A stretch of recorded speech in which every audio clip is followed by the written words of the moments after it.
I'm hoping things calm down. Well, they're not. And I'm in the locker room. We're on a long road trip. It's the last day. Everyone's beat. Everyone's tired. Everyone's hurt. I remember they were doing construction and like there's some leaky pipes and when that's when we had to dress nice and everything. And you're just beat. You're just tired. You just want to get the last match off and you want to get home. And so I don't know why I'm moody. At the time I'm tired. I'm getting my butt handed to me in the back. With Rude and Scott Steiner and the people that don't like my dad and all this other stuff. And so I'm just sitting in my locker, and Rude is standing up, smoking a cigarette, and he's talking about Kurt Hennig, his best friend. It's like, yeah, Kurt's a great athlete. I'm a great athlete, Golden Glove boxer, da da da da.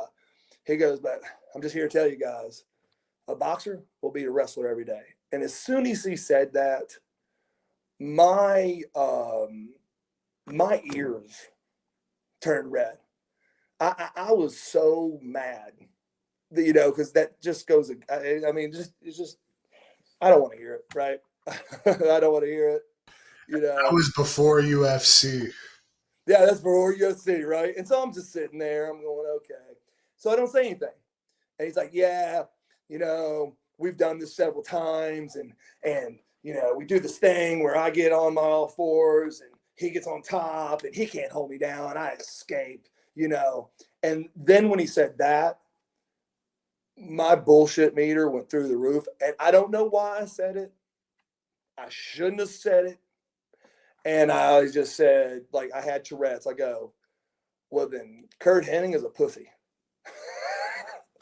And I don't even know if you had a solar eclipse in your life, but when I say everyone was just listening to Rick and everyone was just, and I really didn't have or need anything to say, I said it because I just couldn't take it.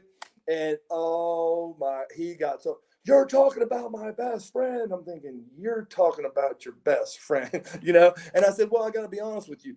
He just sucks as a wrestler then, because if you can escape and all of that, then he's just, he sucks. Well, he was more worried about the guy he was telling his best friend that couldn't hold him down. He was now mad that I'm talking bad about his friend. It's the old thing, like, I can talk bad about my spouse, but you can't. I mean, it's the craziest thing. Like, I can talk bad about my brother.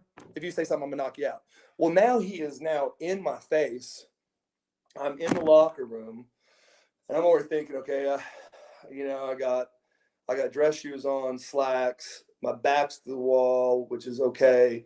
If he gets too much closer, I'm gonna be in his hips. I'm gonna rip this man's head off. And about that time, Sting kind of makes his way over, and he's kind of talking, and Rude walks off for a second. He's thinking, and Sting goes, Eric, I've never seen someone take so much shit for so long, and the whole rookie thing, and you just got to keep it. He goes, but dude, this is coming from me to you. Your hazing's done. You don't have to take this shit anymore. Because, bro, leading up to that, I can't tell you all the things that happened. I even had I had twice people break glass and put them in my fucking wrestling boots, and then when I would put on a wrestling boot, I had that happen twice, and I think it was Sting again when that happened. I didn't say anything, and then I cut myself a little bit, and I emptied my shoe out. He goes, "What's that from?" I'm like, it's the hazing. He goes, "No, we don't haze like that, or whatever." And he said something. So Sting kind of gave the like, "Hey, you don't have to take it." And so as soon as he said that, I go, "Whoa, Rude." No. So what were you saying that about Hennig? And Sting, he just lit up. He's like, yeah, no. Now, how did that work with you and Hennig? And then he goes, well, I've known Erik since he's 14. I've seen him go, and blah blah blah, and Rude goes, what? And he just got hyped up. It was like a kid in a candy store. So now the Steiners and who everyone's there, they're just dying to see Rude just make a fool of me.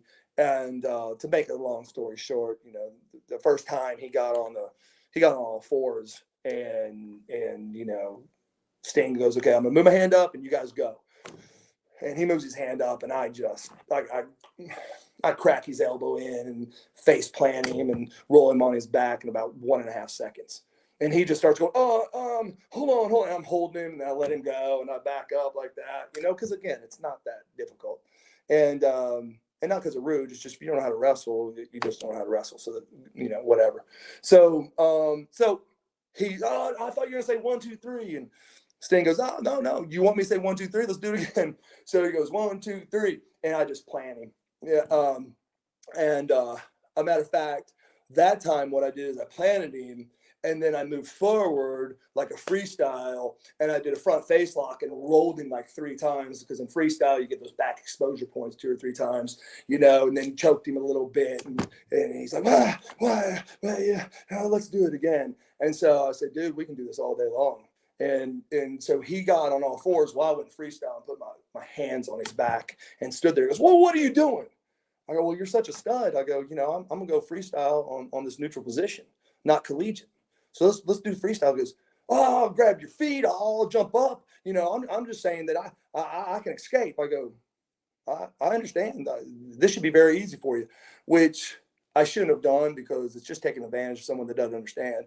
So I got there so that when he did go to explode up, I just grabbed him the hips, elevated him, separated his shoulder basically on the concrete, let his head bounce. And that was about time Sting thought he saw enough.